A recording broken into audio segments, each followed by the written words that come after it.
Oi, meu nome é Jeferson, eu sou do Brasil, a dwi'n siarad Cymraeg. Jeferson a dwi, ceisio fan eni am magu yn Salvador, Brasil, ardal arfordirol.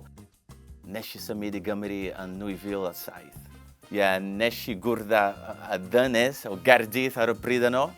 Dyna pam nes i symud i Gymru. Nes i glywed am y iaith Cymraeg yn Brasil. Ond nes i clywed pobl yn siarad go iawn yn Gaerdydd. Nes i feddwl, mae Cymraeg yn swnio mor wreiddiol.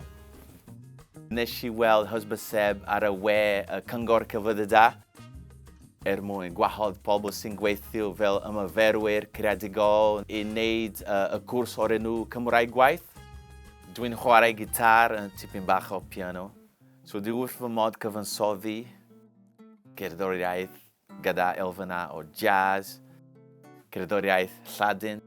Dwi'n gweithio fel gerddor a ymarferydd creadigol hefyd.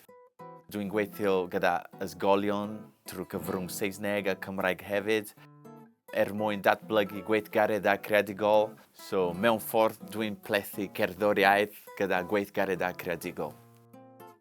Wrth wrando ar gerddoriaeth Gymraeg, mae wedi bod yn helpu mawr oherwydd mae geiriau yna yn aros ar dy ben di.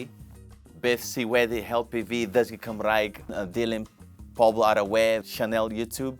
Dwi'n cael newidion y Cymraeg pan dwi'n gyrru. Radio Cymru ydy ddewis gyntaf fi. Erbyn hyn, yn y byd go iawn, dwi hoff siarad gyda phawb. Mwyn clywed acenion wahanol. Dwi dal yn dysgu Cymraeg, ond ti'n modd, mae yna proses diben draw. Swn i'n rhoi tips neu awgrymu pobl sy'n dysgu Cymraeg.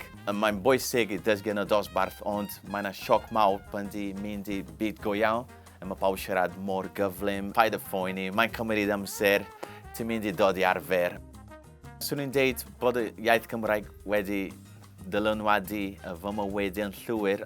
Swn i'n hoffi gweithio yn y Cymraeg gyda pobl sy'n siarad Cymraeg, artistiaid Cymraeg yn y dyfodol agos. Ac felly barhau gyda iaith Cymraeg oherwydd dwi wrth fy modd dysgu Cymraeg a dwi eisiau mynd ymlaen yn byth.